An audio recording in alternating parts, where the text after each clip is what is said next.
I'm just about to replant Maltese enclosure. Malti is my South American red-footed tortoise, and as you can see, things in here are looking a little bit gently or not so gently used.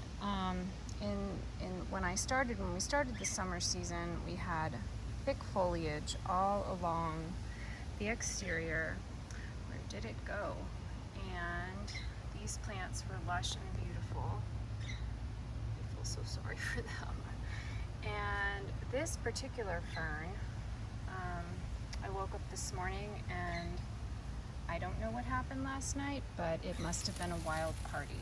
So we are going to replant the fern and add a couple more things. Nothing extreme because we're going into fall season and the temperatures are going to change. Oh, and this used to be a hibiscus.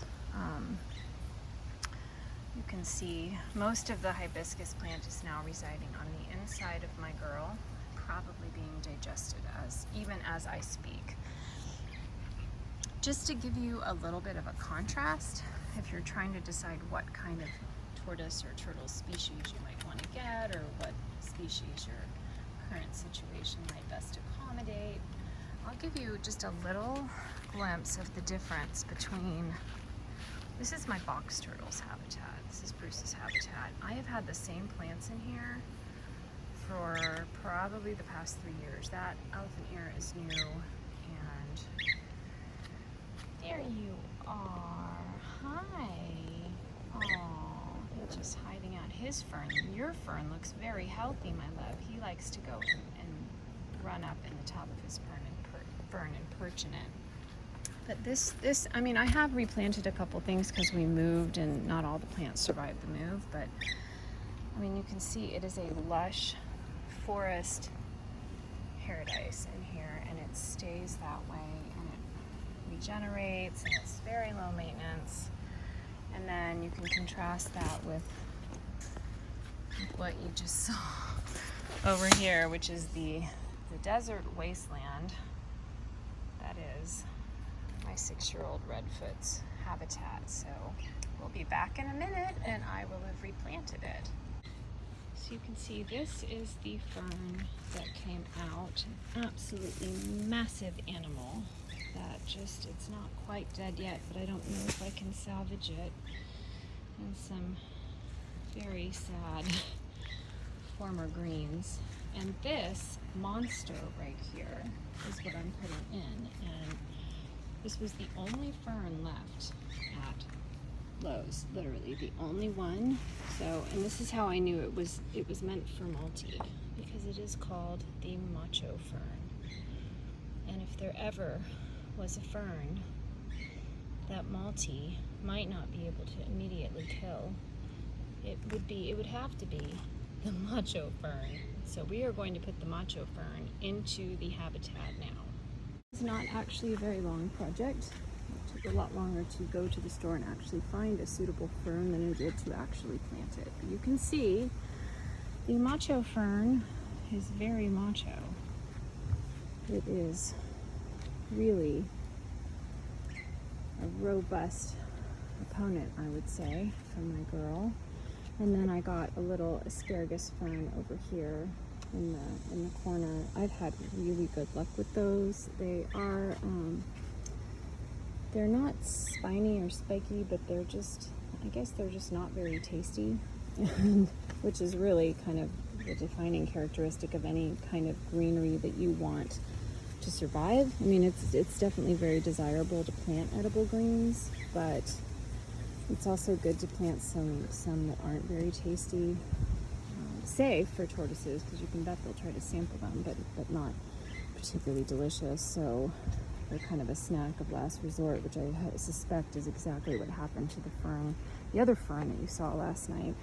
You can see when I put the top on, the fern looks even more menacing.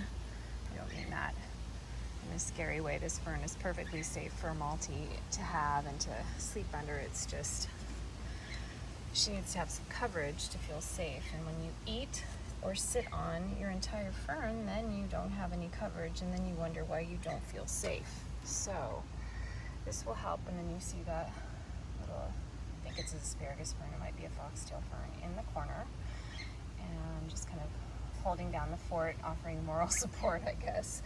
And so it looks, you know, with redfoots, one thing I've learned is bigger is always better, because they will usually try to eat them or sit on them or both. And also because they are a bigger species and a heavier species, they need pretty clear pathways to move about.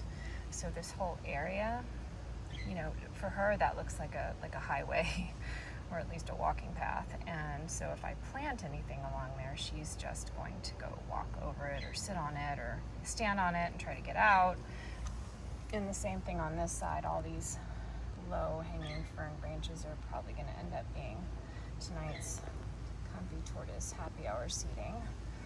And the same thing over here. You see, you know, so just as they get bigger, they need higher plants. So it's because redfoots can't turn themselves over if they flip onto their backs, and they're extremely smart and curious, so they will try to climb up on things and see out, or even climb out, and then they'll flip on their back, and then they're just going to stay there until you discover them and flip them over.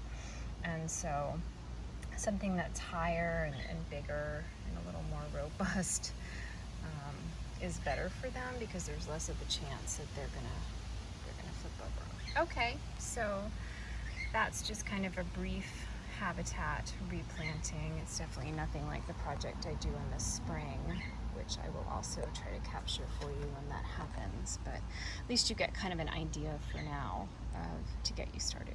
Okay, I hope this helps. And any questions, please send a comment or an email or a chat or a DM and let me know, and I'll do my best. Okay, bye for now. So now we have the final stage, which is introducing the new fern to the red-footed tortoise. To the red-footed tortoise. Yeah, we're introducing the new fern to the red-footed tortoise, aren't we? Yeah. Introducing you to your new fern. You remember that other fern? Huh? Do you remember that other fern? The one that you sat on and ate and totally destroyed last night? Do you remember that fern? Huh? You don't remember that fern. Look at those fangs. Yeah, those are fern destroying fangs, aren't they? Are those fern destroying fangs? She's like, they sure are, Mom. Well, wait till you meet the Macho Fern. Yeah. Wait until you meet the new and improved Macho Fern. Yeah. Sweet dreams, my love. My fern-killing love. We're just at about 4 days, and I'm giving you a Macho Fern versus Redfoot tortoise update. As you can see, the Macho Fern is looking considerably less macho. Quite defeated, actually, and that's a view from the side. Where did all the fronds go? And the top, you can see there's a lot of missing fronds there as well. So I'm going to give this fern probably another week to totally give up the good fight. The sweet little foxtail fern in the corner is actually holding up somewhat better, probably just because it's got protection on one side, but it's not going to last that long, let's be honest. And the perpetrator, yeah, or shall we say the champion, the favorite, has just, wow, where did the entire hibiscus blossom go, my love?